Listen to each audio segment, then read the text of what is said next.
Welcome to Frankly Speaking Sports Tennessee Titans edition. It was a really, really tough week one. Lots of things happened for the Tennessee Titans that were not good. There was some good, but a lot of it wasn't good. And a lot of people in the area of Tennessee or Nashville and the local media is putting a lot, if not most, of the blame on head coach Brian Callahan, who is in his second year as head coach. But I'm going to tell you something, folks. This goes way back before the start of week one. And there was mistakes in week one. And we'll get into that in a few minutes. But I want to start by saying this. They brought in a new general manager who I think is going to be terrific. Mike Borgonzi came over from Kansas City, was the assistant over there, and watch that team get built up and become the team that it is today, which is some people may call a dynasty. But I'm going to tell you something. Mike Borgonzi will only be as good of the general manager as the people above him will allow him to be. For example, if Mike Borgonzi is the general manager, which he is, he needs to be making all the football decisions, not Chad Brinker. And I'll tell you right now, folks, you are all blaming Brian Callahan, but I'll tell you what, you should be blaming Chad Brinker or Amy Trask, because I'll tell you why. It's very, very simple. When Mike Borgonzi came in, he did not want to retain Brian Callahan as the head coach. And believe me, I know that for sure. But he was overruled.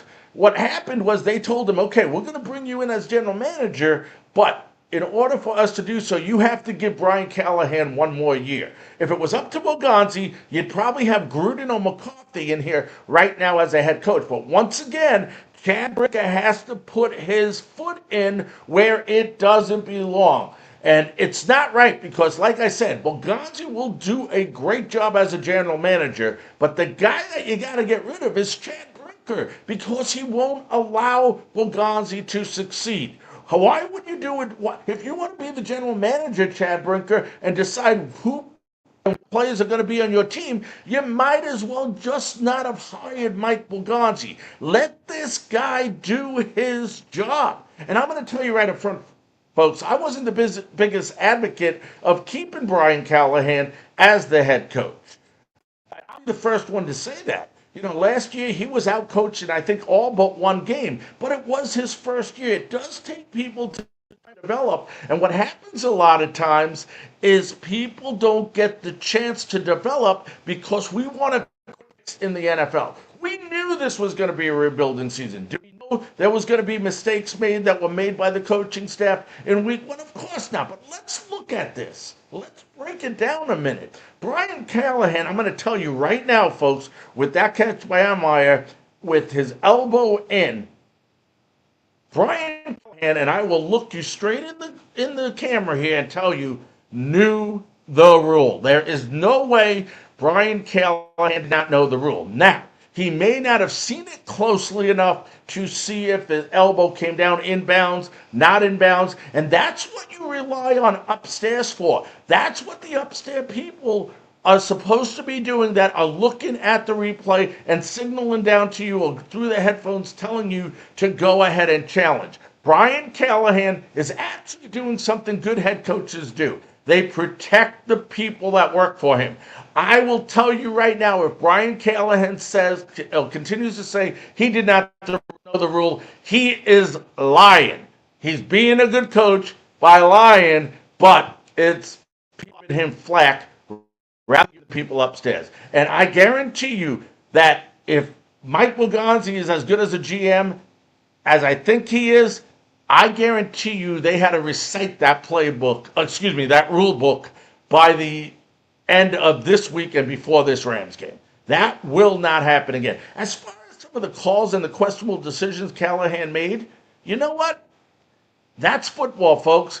We are so busy being negative on this guy that we're not even looking at any positives. I thought Cam Ward played an excellent game for his first game as a rookie. I mean, first game in the National Football League. He looked poised. He looked very, very calm. There are some things he needs to work on. But if you look at this game overall, I would say Brian Callahan did not do as bad as a job. If you did not agree with him at the end of the half, I didn't agree with him either. But if it works, we're all sitting here this week going, oh, baby, what a gutsy, ballsy call by Brian Callahan. But it didn't work, so we're criticizing it. See, the national media, they're full of people. I won't say they're full of people. Hold on. I don't want to say that. I have a lot of friends, especially at 102.5, that have been on my show. I know people from 104.5 like Buck Rising, but some of the media, and some not with those stations, or maybe previously with those stations, are very negative. They actually would rather see the Tennessee Titans fail so they have more things to talk about than succeed. You even have some people in the area that they could win the Super Bowl or the Predators can win the Stanley Cup and they would still find something negative rather than positive to talk about. You gotta give Brian Callahan a chance. And once again, I'm the one who said he should have been gone after year one. But he is our head coach right now. And that is not going to change at least till the end of the year because it doesn't do no good right now. So we got to support this guy, root for this guy, and hope for the best. And I'm telling you what, you folks that are criticizing him continuously need to really think about who you should be criticizing. Give Brian Callahan for taking all the crap that he's taken, when in reality, a lot of it is because Chad Brinker will not allow the people underneath him to do the jobs that they were hired for. Now, as far as the play calling, understand, I was one of the first people to say, hey, you know what? He should just be a head coach and give the play calling duties to someone else. And I still believe that. I'm going to tell you straight up. I believe Brian Callahan could be a good head coach.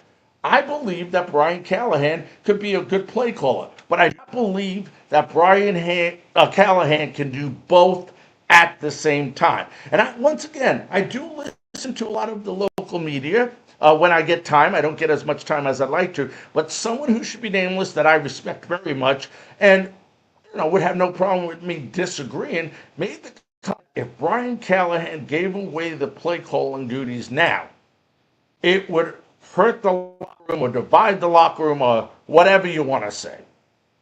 I could not I could not disagree more with those comments. And I'll tell you what, it's all about presentation. He isn't telling the offense that he failed. He isn't telling the offense that he doesn't believe in him. What he is doing, if he presents it in this fashion, and knowing Callahan, he would go to these players and say, hey, look, I recognize that I have a shortcoming and am unable to do both as effectively as I want because of the amount of time and dedication each specific.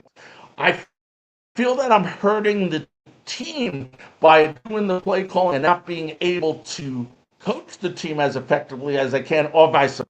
So because of that, I'm going to give Nick Holtz the responsibilities of calling the plays so that I can effectively manage and coach this team. What play is going to be against that? I'm sorry, whoever said that it would divide the locker room is completely ludicrous and wrong. And I will be the first one to say that. Other than that, that's where I am on the Brian Callahan stand. Let's give him a chance. I think in week 2, you are going to see a much better coached game. We are putting too much pressure on this guy to succeed. It's not his fault that he was dealt the cards that he was dealt last year. It is not his fault. That is Brinker's fault. Brinker is the one that set up that team last year to fail, and then when they did fail, everybody wanted to blame Callahan. Blame Brinker, not Callahan. You're wrong to blame Callahan. Going forward, I still think this team has the ability to win some games. I really, really do. I think we're underscoring how good this team might be. Sure, this week they're going to be, without J.C.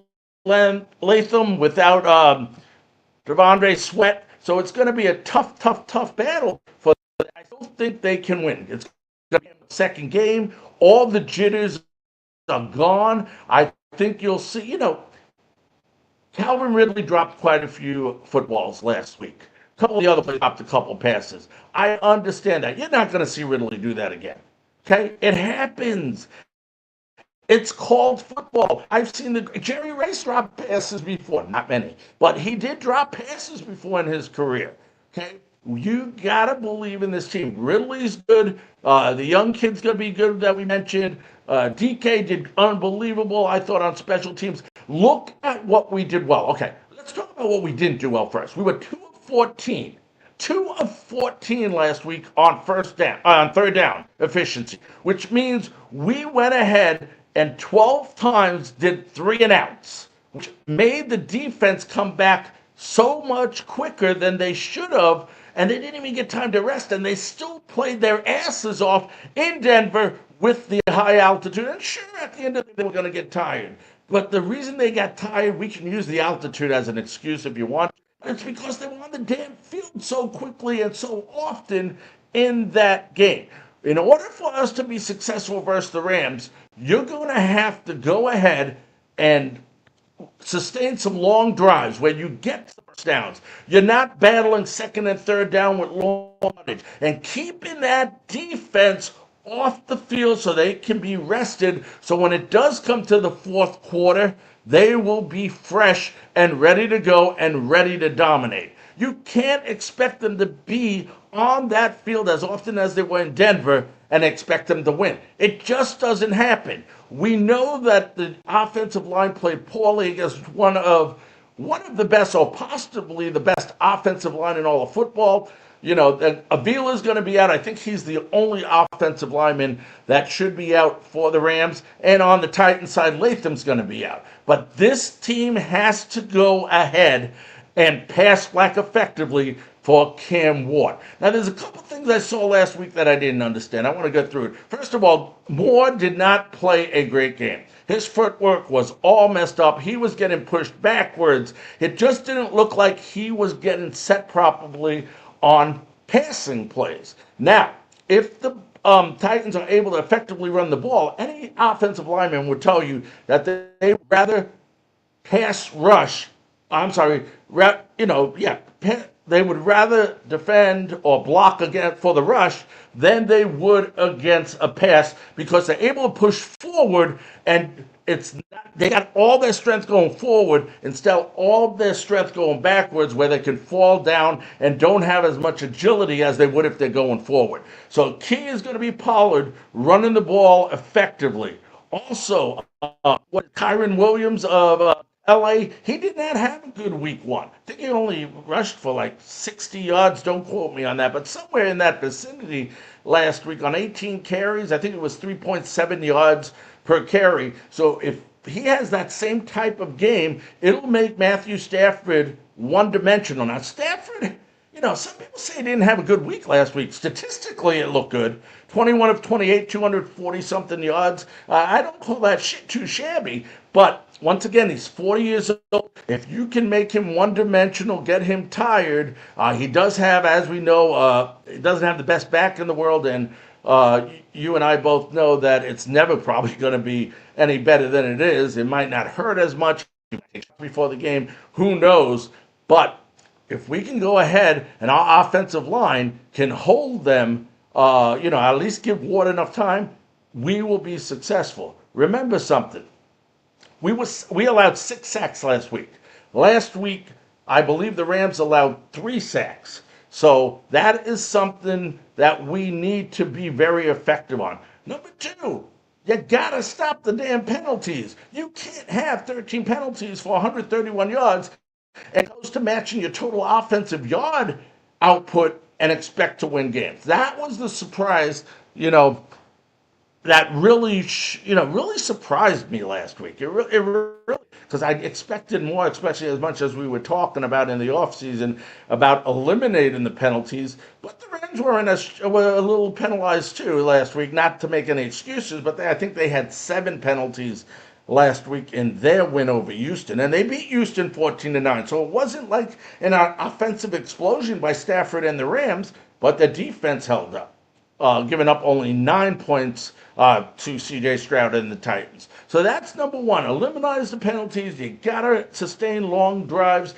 to keep your defense off the field, and Just do what you did last week on defense. If you play the type of defense you did last week and eliminate the penalties, Brownlee with the what? The pass interference, Simmons with the stupid bonehead move towards the end of the game.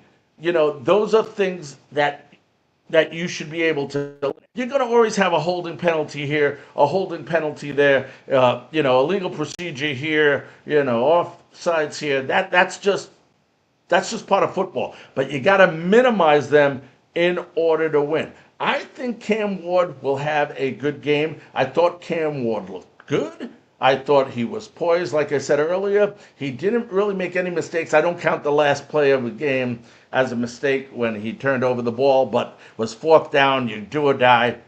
I don't even look at that.